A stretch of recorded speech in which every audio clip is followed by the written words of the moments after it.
pause, break, print screen, scroll lock. All these keys on my computer's keyboard must do something, right? I mean, in my 4 decades of typing, I've probably used these things maybe once. What the hell are they for?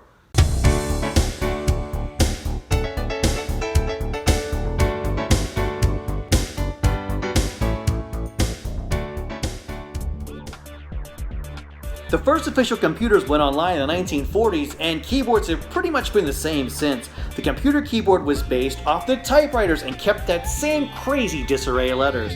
But as time and computers evolved, they became smaller, more powerful, and easier to use, leaving some functions in the past. And some of those dead functions still remain on keyboards today. And while some games and rogue operating system functions use these keys, most of them just sit there collecting dust. So let's find out what the hell these rare computer keyboard keys are really for.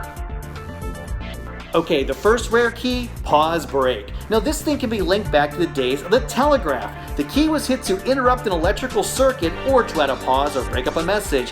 That same philosophy carried over to the early versions of the computer. Back in the days of computer coding, the pause break button would stop the automatic scroll of what could be hundreds of lines of code all on the screen.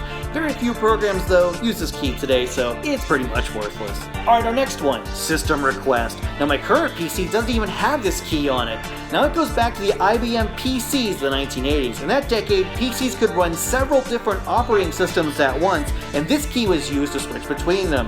Now most people's computers only have one operating system on them now, so there's really no use for this little guy anymore. Print screen. Now wait a minute, I actually use this key all the time, and it does exactly what it says, print screen.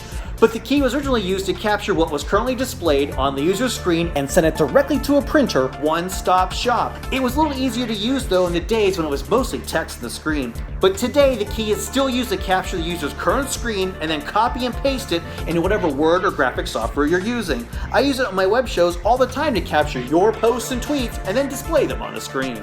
And finally, now we're really getting exciting, scroll lock. It's another key that's been ditched to my current computer, and it's a strange one that never really worked the way it was meant to.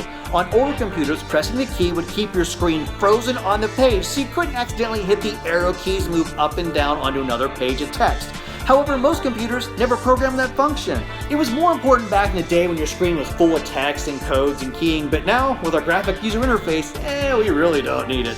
So as manufacturers continue to streamline computers, you will find these keys less and less often on a keyboard, but at least you can now say, hey, you know what the hell they are really for.